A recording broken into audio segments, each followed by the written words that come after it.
So nagsinungaling ka na berhen ka pa kahit hindi na. Malalaman ba yan ng lalaki? Sa video na to pag-uusapan natin kung ano nga ba yung mga napapansin or nakikita ng isang lalaki kaya niya nasasabi na hindi na berhen ng isang babae kahit pa magsinungaling pa siya na wala pang nakakapasok sa kuweba niya. So ano nga ba yung mga napapansin ng lalaki?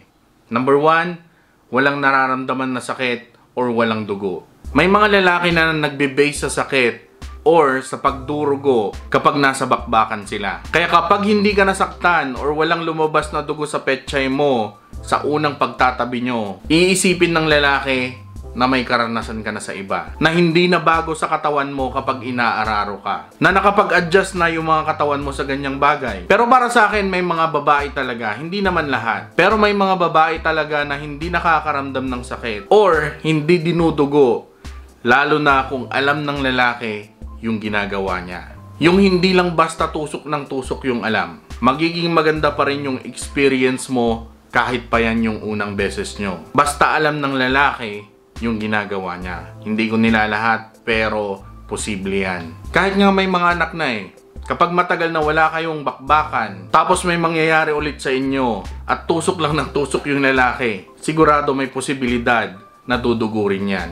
Pero kasi maraming mga lalaki, yan na yung kinamulatan na kapag walang naramdaman na sakit or walang lumabas na dugo, automatic yan iisipin ng ibang lalaki na may nauna na sa kanyang iba. Kahit na ang totoo ay wala pa, 'di ba? Pero gaya ng sabi ko, depende yan dahil may mga babae talaga na hindi dinudugo or konti lang yung nararamdaman na sakit kahit pa first time nila. Number 2, kapag laging may kulang. Para naman sa ibang lalaki, kapag ang babae wala pang karanasan, wala pa yan idea kung ano yung totoong sarap kapag inaararo siya. Para sa kanya kung ano yung kayang ibigay or kayang gawin ng jowa niya, yun na yun. Kaya kung inararo ka niya, tapos hindi ka na kontento dahil parang nakukulangan ka sa ginawa niya, iisipin ng lalaki na parang kinukumpara mo yung experience na yan dun sa iba. Na ini-expect mo na dapat ganun din kasarap kumpara sa ibang nakatabi mo. Diyan niya mahahalata. Mapapatanong siya sa sarili niya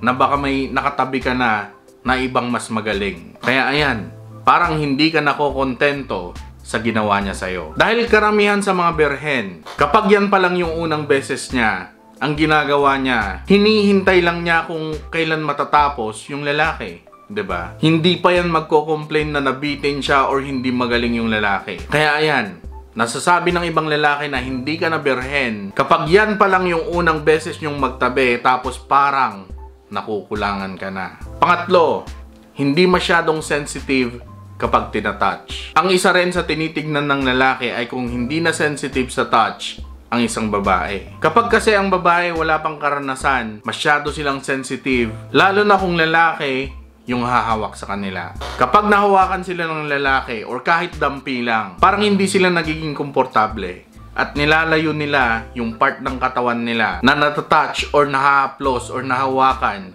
ng lalaki. Di lalo na pag nasa bakbakan sila, 'di ba? Aminin nyo, mahawakan lang yung katawan nyo para na kayong kinukuryente. Kaya kung parang wala ka ng pakialam kahit saan ka mahawakan, lalo na sa unang beses pa lang na pagtatabi nyo, iisipin niya agad na parang sanay ka na. Na hindi na yan yung unang beses na may nakatabi ka. Pang-apat, kapag hindi ka na nakakaramdam ng kaba. Kapag nasa bakbakan na kayo, malalaman ng lalaki na may karanasan ka na sa iba kung hindi ka na kinakabahan at parang ikaw na yung nagdadala ng bakbakan nyo. Karamihan kasi ng mga babae na wala pang karanasan, sobra-sobra yung kaba niyan sa unang beses niya. At hindi niya alam kung ano yung mga gagawin niya. Hinahayaan na lang niya yung lalaki at sumusunod na lang sa mga utos niya. Yung iba naman, dinadaan na lang sa tawa yung kaba. Madaldal tapos nahihiya na ipakita yung katawan niya sa harap ng partner niya. Pero kung hindi na yan yung unang beses mo, magiging smooth na yung galaw mo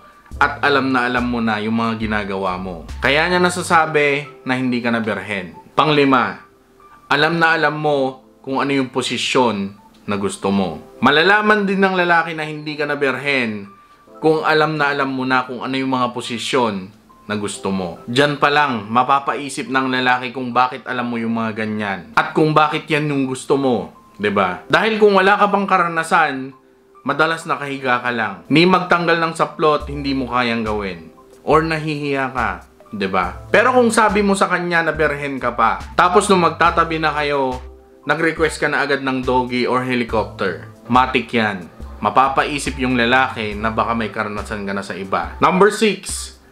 Kung komportable ka sa mga green jokes or mga personal jokes. Yung ibang lalaki naman mapapaisip na hindi ka na berhen kahit nasabihin mong berhen ka pa. Kung nakikita niya na sobrang komportable ka sa mga green jokes or personal jokes. Kahit sa mga kaibigan mo or kahit sa jowa mo. Yung relate na relate ka at matatawa ka talaga dahil familiar ka sa mga pinag-uusapan nyo. Pero kung wala ka pang karanasan, hindi ka makaka-relate sa mga green jokes na yan. Dahil hindi mo pa nga nasusubukan, di ba? Kaya iisipin ng lalaki na kaya ka nakaka-relate sa mga green jokes na yan dahil naranasan mo na ang makipagbakbakan. Pero sa totoo lang, walang 100% na physical na paraan para malaman kung berhen ang isang babae. Dahil ang pagiging berhen ay hindi yan nasusukat sa katawan or sa mga kinikilos niya. Nasa personal na karanasan yan ng isang tao. Yung babae mismo, siya mismo ang makakapagsabi niyan kung may karanasan na siya or wala pa. Pero ang masasabi ko lang dito, hindi na mahalaga kung may karanasan na ang babae